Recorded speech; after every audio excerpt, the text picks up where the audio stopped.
భారతీయుడు 2 సినిమా గురించి and most importantly సినిమాలోని పాటల గురించి మనతో మాట్లాడడానికి the most happening choreographer dance choreographer Jani master is here. Master ఎలా ఉన్నారు? సో భారతీయుడు 2 అంటే ఈ సినిమా పేరుని పలకడం కూడా చూసారా, భారతీయుడు 2 అని అనలేం, భారతీయుడు 2 అనాలన్నమాట. భారతీయులు కాబట్టి ఆ గర్వం ఉంటుంది, ఆ ప్రేమ ఉంటుంది, ఆ సినిమా అంటే ఆ ఇష్టం కూడా ఆ రేంజ్ లో ఉంటుంది. మాస్టర్ ఫస్ట్ ఆఫ్ ఆల్ భారతీయుడు సినిమా ఫస్ట్ రిలీజ్ అయినప్పుడు మీరు ఏం చేస్తూ ఉన్నారు? నేను ఊర్లో మెకానిక్ పని చేసుకుంటున్నా. మెకానిక్ పని చేసుకుంటున్నది. అది ఎంత చిన్నపిల్లలు నేను. సో చదువు లేదు, ఓకే చదివాం అంతంత మాత్రం చదివా, బట్ మెకానిక్ పనిలో ఉన్నాను. పక్కనే థియేటర్స్ అన్నీ. ఎక్కడ ఎక్కడ ఇది? నెల్లూరులో. నెల్లూరులో పక్కనే థియేటర్స్ అన్నీ పక్కనే. సో అక్కడ అర్చనాలలో నర్తికి థియేటర్ దేంట్లోనో ఈ సినిమా 3వ హాల్లో దేంట్లో ఉండాలి. సో అక్కడే షాప్స్ ఉండేది, కనకమాల్ అక్కడంతా కూడా. సో అక్కడికి వెళ్ళినప్పుడు ఈ సౌండ్స్ ఎక్కువ వినపడతా ఉండేది. అంటే పాటలు అప్పుడు మేము వెళ్ళిపోయేది, ఛాయ్కని వెళ్ళిపోయేది, పాటలు వినేసేది వచ్చేసేది. సో అలా చేసుకుంటూ అంటే అది వేరే ఆ రోజులు ప్యూర్. అది అప్పుడంతా ప్యూర్గా ఉండేది. ఆ స్ట్రీట్స్ కానీ జనాలు నిజంగా చెప్పినా చాలా ప్యూర్గా ఉండేది. సో ఆ టైంలో ఈ సినిమా రావటం అంటే అప్పుడు కొత్త ఇవన్నీ. భారతీయుడు 2 అనగానే ఒక ముసలాయన అసలు ఎలా కొడతారంట, మర్మకళ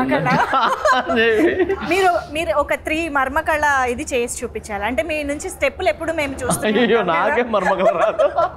భారతీయుడు సినిమా ఎన్నిసార్లు చూసాను. ఒకటి మనకు తెలిసింది, ఇలా అంటారు ఇది కూడా ఇలా ఏదో ఇలా పెట్టి ఇలా గుద్దితే ఎప్పుడైనా ప్రయోగించారు ఎవరి మీద? చిన్న సినిమా చూసి వచ్చిందా అదే పని. చిన్నప్పుడు ఎవరైనా మాట్లాడినా ఎవరైనా ఏదైనా చేసినా అలా ట్రై చేసేది. బట్ మజాక్ రా బాబు అని చెప్పి మళ్ళీ, కానీ వచ్చేది కాదు అది మా అందరికి. అదొక ఆర్ట్. ఇప్పుడు మార్షల్ ఆర్ట్స్ ఎలాగో, సో అలాగా మర్మకళ అనేది అందులో మన ఇండియన్స్ దాంట్లో ఇప్పుడు మార్షల్ ఆర్ట్స్ అనేది ఎక్కడి నుంచో వచ్చింది. సో అలాగా మనకు ఇక్కడ మర్మకళ అనేది మన ఇండియన్స్లో క్రియేట్ అయింది. ఆ మర్మకళ అనేది అది మన ఇండియాలో ఉండటం అనేది అది నిజంగా అది గ్రేట్గా అండ్ చాలా గర్వంగా ఫీల్ అవుతాం. అలాంటి మనకి తెలియని ఎన్నో ఎలిమెంట్స్ ఉన్నాయి, చాలా ఉన్నాయి దీంట్లో. సో భారతీయుడు సినిమా నిజం చెప్పాలంటే నాకు పాటల ద్వారానే పరిచయం. అంటే చిన్నప్పుడు సినిమా అర్థం చేసుకోలేని స్టేజ్లో we thoroughly enjoyed the songs. అప్పుడే కొత్తగా వచ్చిన టేప్ రికార్డర్లో సో అవి బాగా గుర్తనమాట. సో అలా సాంగ్స్ పరంగా మీకున్న మెమరీస్ ఏంటి భారతీయుడు 2 మూవీ? భారతీయుడు 2లో నాకు డాన్స్ పాటలు ఇవన్నీ కూడా బాగా ఇష్టమే. కానీ దాంట్లో నాకు ఎప్పటికీ గుర్తుండిపోయేది, హార్ట్ టచింగ్గా బాగా ఇష్టంగా ఉండేది, డబ్బుల్ని పడవలుగా చేసి వదిలేసి, అంటే ప్రేమ ముఖ్యము, అంటే అంటే ఎదుటోళ్ళ కళ్ళల్లో సంతోషం అది ముఖ్యం, డబ్బులు కాదురా అని చెప్పి అప్పట్లో 500 తను చేసి వదలటం అనేది ఆ యొక్క మాంటేజ్ అనేది అసలు చాలా చాలా ఇష్టం నాకు. అందుకే పచ్చని చిలుకలకు తోడు ఉంటే అనేది నాకు చాలా ఇష్టం. మిగతా డ్యాన్స్ సాంగ్ ఉన్నాయి, బట్ ఆ సాంగ్ అనేది బాగా ఇది తగిలేస్తుంది ఇక్కడ. సో సూపర్ సాంగ్ అది నాకు ఆ సినిమాలో మెయిన్ పార్ట్, అంటే మనసులో ఉండిపోయే పాట. అంతే పచ్చని ఇవన్నీ డాన్స్ మనం ఈ అదిరేటి డ్రెస్ వేస్తే ఇవన్నీ కూడా మనం ఎంజాయ్ చేస్తాం, అన్నీ చేస్తాం, కానీ గుర్తుండిపోయేది అంటే పచ్చని చిలుకలతో ఉంటాయి. సో దాంట్లో బురదలో చేయటం, పడేయటం, అండ్ పెద్ద కమలాసంగా పోయి లుంగి కట్టుకొని ఇట్లా అనుకొని వేయటం, అండ్ ఆమె మన సుకన్య గారు వాళ్ళిద్దరిలా అలా చేయటం. సో ఆ క్యూట్నెస్, ఆ మాంటేజెస్ అండ్ వాళ్ళ ఎమోషన్ అనేది అస్సలు సూపర్ కొరియోగ్రాఫ్. ఇప్పటికీ అలా కళ్ళ ముందు చాలా మంచి కొరియోగ్రాఫ్, నాకు చాలా ఇష్టం ఆ కొరియోగ్రాఫ్. సో ఇప్పుడు కమింగ్ టు భారతీయుడు 2, ఫైనల్గా మీరు భారతీయుడు 2 సినిమాలోని పాటలకి కొరియోగ్రఫీ చేయడం అసలు ఎప్పుడైనా ఎక్స్పెక్ట్ చేశారా? Did you? అయ్యో నేను చేయలేదు,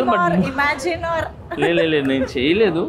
కానీ నేనేంటంటే మిస్ అయినా ఈ 2 మేబీ 3 ఏదో అనుకుంటున్నారు, నాకు తెలీదు, దాని నుండి చేస్తాను. బట్ దీంట్లో ఒక సాంగ్ అయితే నేను కంపోజ్ చేశాను స్టేజ్ మీద. అసలు చాలా చాలా బాగుంది. అమ్మాయి సాంగ్, అప్పట్లో మనకు ఓపెనింగ్ సాంగ్ ఎలా ఉంటుంది అలాంటి సాంగ్. షకలక బేబీ. ఓ సో ఆ జానర్లో ఉండేదే. బట్ అది డిఫరెంట్ సాంగ్, ఇది డిఫరెంట్ సాంగ్. సో ఈ సాంగ్ కూడా పెప్పీగా ఉంది, బాగుంది. సో మొత్తం ఫారినర్స్ని పెట్టి నేను స్టేజ్ మీద పర్ఫామ్ చేపిస్తున్నాను. సినిమాలో ఇది నేను అప్పటికి శంకర్ గారిని పరిచయం అవ్వాల. సో RC-15 మనం చేసింది, చరణ్ సార్ RC-15 చేసాం. దానికి ముందు 3 years ముందే పాటలు అయిపోయినాయి, షూట్ చేశారు పాటలు. సో అందువలన నేను మిస్ అయిపోయినా, లేదంటే ఖచ్చితంగా ఈ సినిమాలో చేసామండి. బట్ శంకర్ గారి సాంగ్స్ కి ఒక స్పెషాలిటీ ఉంటుంది. ఆయన ఒక్కొక్క సాంగ్ ని చెక్కి ఒక థీమ్ పెట్టి దానికి ద మేకింగ్ లో కానీ కొరియోగ్రఫీలో కానీ గెటప్స్, లొకేషన్స్ అన్ని చాలా వెరైటీగా ప్లాన్ చేస్తూ ఉంటారు కదా శంకర్ గారు. ఫస్ట్ డాన్స్ ఇవన్నీ పక్కన పెట్టి, అంటే ఎవరు చూడనిది నేను చూపించాలి.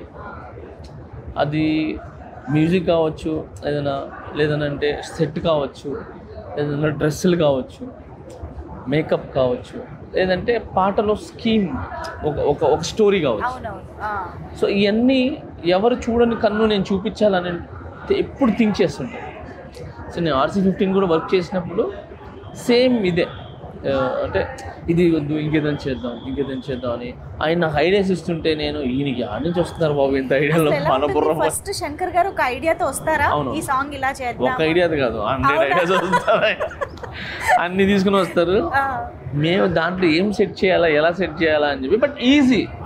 ఓకే, అక్కడ proper technician, proper hard work, talented ఉన్నాడు అనుకోండి, వాడికి చాలా ఇష్టపడుతుంది ఆయన చెప్పి, అంటే ప్యాషన్ అయిపోతాడు తనకి. ఎందుకంటే అంటే కొత్తవి తను నేర్చుకోవచ్చు, తను కూడా ప్రూఫ్ చేసుకోవచ్చు. సో శంకర్ గారితో వర్క్ చేసే అవకాశం దక్కింది, కమల్ హాసన్ గారితో చేసే అవకాశం మిస్ అయింది. But no problem.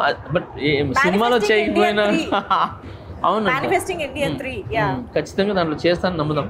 కలిసారా ఎప్పుడైనా కమల్ హాసన్ గారిని?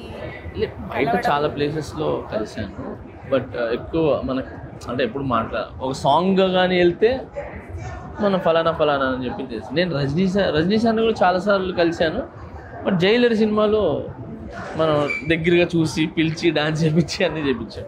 సో ఎప్పుడైనా ఏంటంటే కమల్ హాసన్ గారిని బయట కలిసాం కానీ వర్క్ చేయాలి. మీకు ఒకవేళ అవకాశం దొరికితే ఇలాంటి జానర్లో సాంగ్ వస్తే బాగుంటుంది అని ఏదైనా ఒక డ్రీమ్ అలా అనుకోవడం ఏదైనా ఉందా?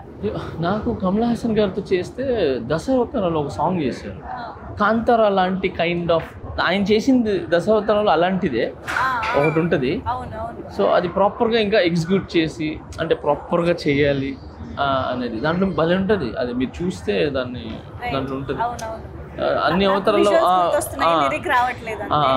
సో ఆ విధంగా ఏదైనా ఇంట్రెస్టింగ్గా అదొకటి. తర్వాత మాటలు కొరియోగ్రాఫీ చేయడం ఇష్టం. ఓకే, కన్ని పిల్లవన్నీ కన్నులున్నవన్నీ ఎన్ని వగలు పోతున్నావే చిన్నారే, అంటే ఆపోజిట్ తన్న అంటే అలాంటి టాస్క్ అదొకటి.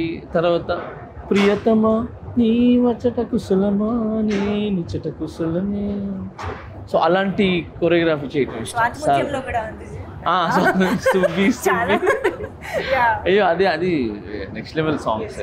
సో భారతీయుడు 2 సినిమా నుంచి ఒక ఆడియన్స్గా మాలాగా ఏం ఎక్స్పెక్ట్ చేస్తున్నారు, ఎలా ఉండబోతుంది అనుకుంటున్నారు? అంటే నేను భారతీయుడు 2 నుంచి నేను ఎక్స్పెక్ట్ చేసేది ఏంటంటే, ఈ సినిమాతో దాంట్లో కరప్షన్స్ ఈ సినిమా వచ్చిన తర్వాత ఆల్మోస్ట్ కొంచెం మారింది. భయపడ్డారు అనమాట కొంచెం. ఏది ఎక్కడో అంటే భయపడటం కావచ్చు, లేదా మన ఇండియా మనం చేయకూడదు అనొచ్చు, లేదంటే ఇది తప్పు కదా అని చెప్పి ఒక 100లో 10% అయినా ఏదైంది. ఈ సినిమాతో కూడా అలాంటి మెసేజ్ వచ్చి జనాలకి ఉపయోగపడి మారేది, అలాంటిది ఏదైనా మెసేజ్ వచ్చి పబ్లిక్ హ్యాపీగా ఉండి వాళ్ళ లైఫ్ బాగుంటుందని ఎక్స్పెక్ట్ చేస్తున్నాను. Amazing master, very nice talking to you. All the very best for future endeavours కూడా. Thank you so much. Thank you.